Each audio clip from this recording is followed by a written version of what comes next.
Olá, bom dia, boa tarde, boa noite a vocês, meus amigos, minhas amigas que acompanham nosso espaço, o blog do João Maria Andarilho Top, sou eu.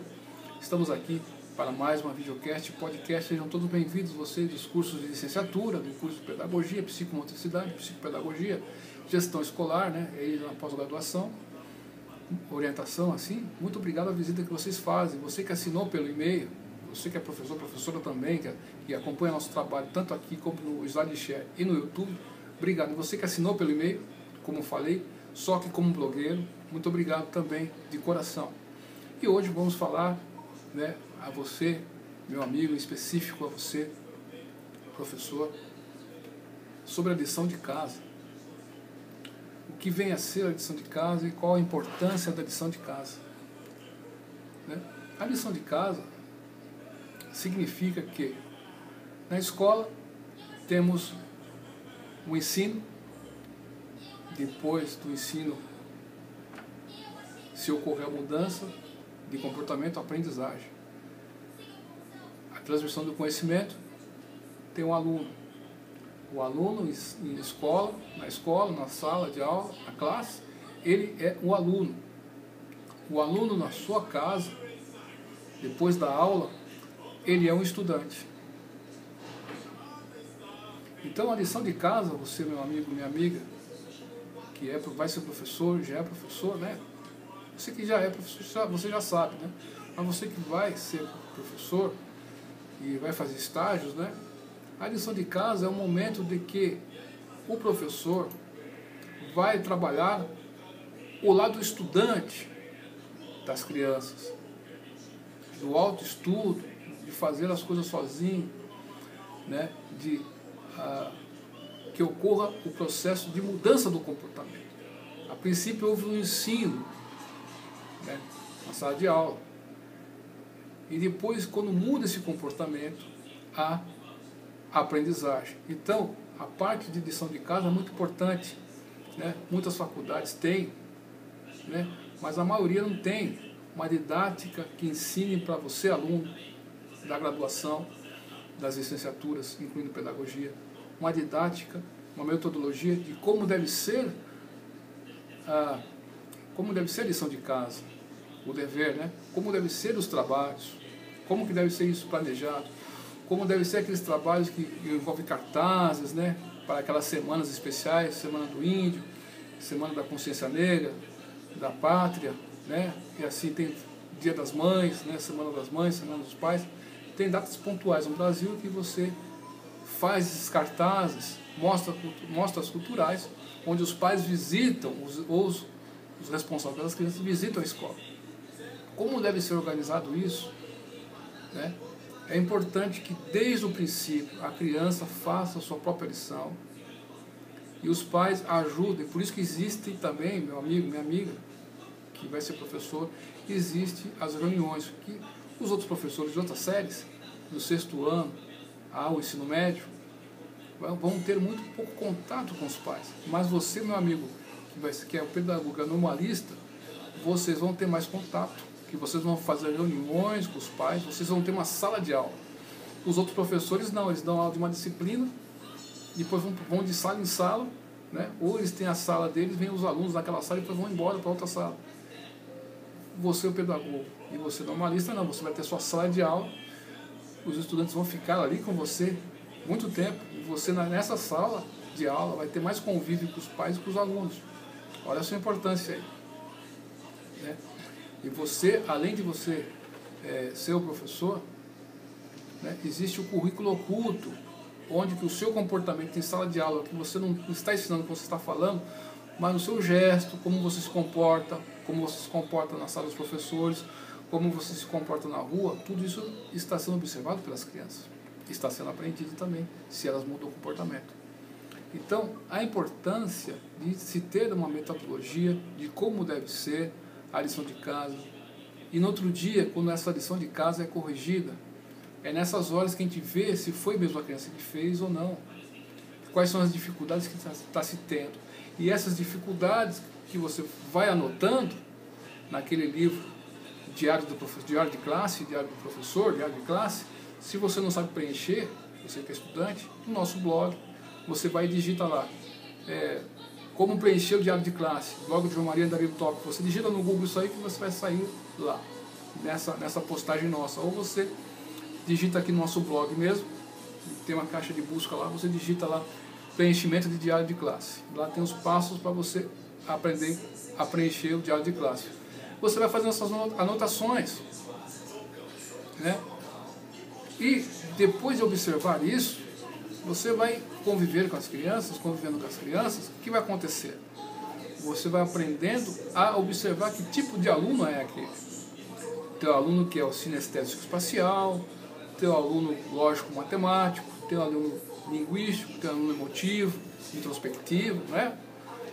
Isso aí você ajunta esses dados anotados, né? Você conhece um pouco disso, por isso que você aprende a psicologia da educação, a psicologia do desenvolvimento comportamental também, biologia educacional, que tem outro nome agora, né? Mas é a mesma coisa, biologia educacional, a saúde, o desenvolvimento da criança entra nesse quesito, né? Então, você vai trabalhar isso nas reuniões com os pais, compreende? Você vai mostrar ao seu filho, ele tem mais facilidade de aprender assim, né? Aí que você introduz, ó, leia mais com o seu filho, né? Que às vezes uma leitura vai despertar na criança uma coisa que ela não entendeu, compreende? Então, os professores vão recomendar livros para os pais, olha que bacana, leituras, né? Tem a contação de histórias, e tudo isso é feito na reunião. É por isso que existe a reunião com os pais, para mostrar o progresso do filho e algumas lacunas que precisam serem preenchidas, né? Para ressaltar a responsabilidade do pai e da mãe de acompanhar o filho e o professor mostrar o que ele está fazendo em sala de aula. Compreende? O professor mostra o que está fazendo, mostra para os pais como está o aluno, e os pais, né, ficam a par do que está acontecendo. O professor faz algumas recomendações para que esse processo de ensino-aprendizagem melhore. É só isso. Por isso que existem as reuniões, por isso que existe a lição de casa, né, para criar o estudante. E as reuniões é para reforçar certas lacunas que ficaram pendentes, né? E os pais podem falar um pouco mais do filho para o professor, para que o professor entenda melhor como é aquela criança. Então, por isso que temos a lição de casa, como falamos, e por isso que temos a reunião de pais e mestres, né? Então, meus amigos, fica aí essa dica aí sobre a lição de casa para criarmos estudantes, né? Fica aí a reunião dos pais, né? Com os pais, como é feita e por que é feita. E na reunião com os pais é importante que o comprometimento dos pais, da família, de que o aluno vá para lá e tenha um comportamento adequado para que todos possam aprender.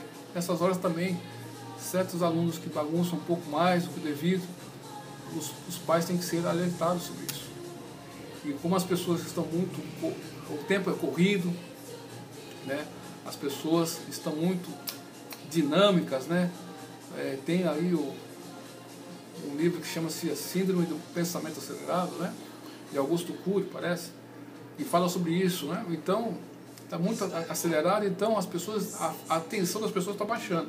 Então você, quando for fazer reunião com os pais, você, meu amigo, minha amiga que me acompanha, cuidado com o uso das palavras, que é um momento delicado quando você faz reunião com os pais. É um momento meio tenso, parece que não, mas é meio tenso. E você tem que colocar bem as palavras para não ver os pais como inimigos. E você, pai, mãe ou responsável, não veja o professor como inimigo, né? Você não vai para uma batalha, né? Desencana, né? Como falam os jovens, né? Desencana, você não vai para uma batalha, você vai para uma reunião, né? Às vezes o medo de ouvir falar qualquer coisinha ruim do seu filho, meu irmão, que negócio é esse? Aquela síndrome do avestruz, né? Que está com um problema, enfia a cabeça no buraco e pensa que o problema vai sumir. Se o professor não fala um problema que tem seu filho, aquele problema vai sumir, porque ele não falou? Não. E se você tem uma questão, uma dúvida quanto ao professor, se você não falar aquela dúvida, ela vai sumir essa dúvida? Não. Então é um momento de transparência entre ambos os lados. É o lado humano, temos que humanizar as reuniões, hein? Olha que louco. Temos que humanizar as reuniões com os pais. Ambos os lados. E pergunto, o Estatuto da Criança e do Adolescente está favorecendo o professor e a sociedade e os pais? Estuda, pensa aí nesse tema aí, você que discute educação na faculdade sua. Né? E na lição de casa, muito cuidado você, professor, que vai passar a lição de casa. Né? Dê uma lição coerente com o nível de desenvolvimento da criança. Dê lições que ela vai realmente fazer sozinha. Tem coisas que você vê que ela não vai fazer sozinha e você mesmo assim dá. Né? Tem que ter uma coerência. Muito obrigado a atenção de vocês aí. Leiam bastante, leiam, tenham o hábito da leitura. Não tenham esse hábito de estudar no dia da prova. Tenham o hábito de estudar com regularidade. Ler os livros recomendados pela faculdade. Buscar outros livros. Né? Conversar com professores que já atuam há muito tempo na área. Né? E deste conjunto de coisas, a tendência é que você melhore e espero ver você daqui a pouco formado em sala de aula. Né? Muito obrigado pela atenção de vocês. Duvide de tudo, depois duvide da dúvida. Estude hoje, porque amanhã pode ser tarde. Até mais. Tchau.